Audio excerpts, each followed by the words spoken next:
Il existe beaucoup d'histoires de djinns amoureux. Mais là, l'histoire que je vais vous raconter, c'est l'histoire d'un mariage entre un homme et une djinnia. Bienvenue les amis, c'est l'histoire donc que m'a rapporté Amar, le fils de Louisa qui a maintenant plus de 80 ans.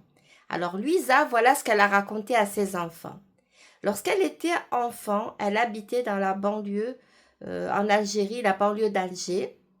Et souvent, ils partaient à la campagne pour aller voir le vieil oncle là qui était seul en fait. Et quand ils allaient le voir, eh bien, c'était toujours une fête. Il les aimait beaucoup. Il aimait beaucoup sa sœur Louisa.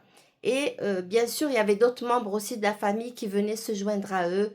Et souvent, ils tuaient un mouton, ils tuaient de la volaille, ils faisaient des barbecues. Ils étaient vraiment heureux là-bas, à la campagne, chez leur oncle Saïd. Donc Saïd, lui, n'était pas marié. N'était pas marié.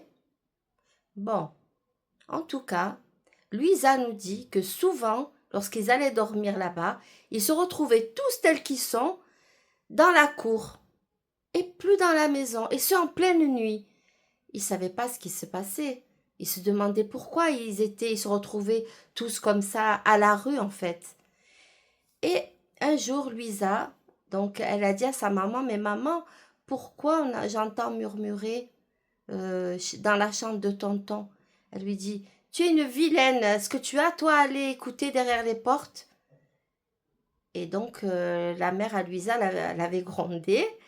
Et par contre, elle s'est posé la question, elle s'est dit, oui, nous, on se retrouve dehors, il y a quelque chose de maléfique chez mon frère. Il y a quelque chose, c'est pas possible. Alors, elle s'est dit, je vais aller le voir. Elle va, elle toque à la porte de sa chambre, puisque lui, après la prière, il lisait des bouquins, il était tranquille, quoi. Il se mélangeait pas beaucoup, mais il était heureux de les voir. Et là, elle entend, je veux pas de ta famille, mais je t'avais dit que je vais les expulser s'ils viennent, je t'avais prévenu, mais tu n'as pas le droit, c'est ma sœur, c'est ses enfants, c'est ma famille. Eh bien, ce n'est pas mon problème, moi. Ce que je veux, c'est être en paix. Tu sais que j'aime la paix chez moi.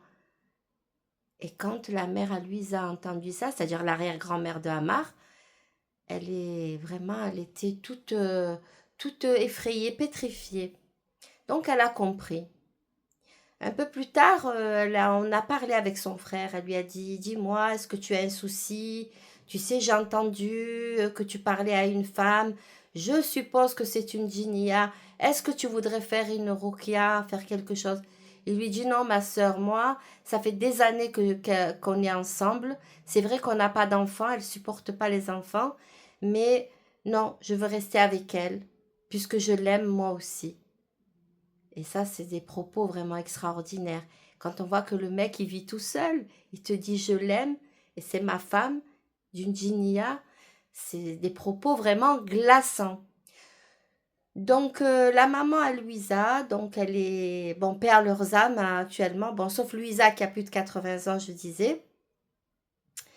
Donc, perd leurs âmes, l'oncle et donc sa sœur, hein, et que voulez-vous, il existe comme ça des relations enfin, qui sortent de l'ordinaire, qui sont extraordinaires et exceptionnelles.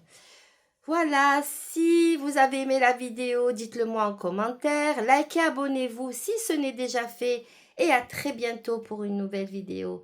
Et on remercie beaucoup Amar au passage et parce que le paranormal est bien plus proche que ce que vous pensez.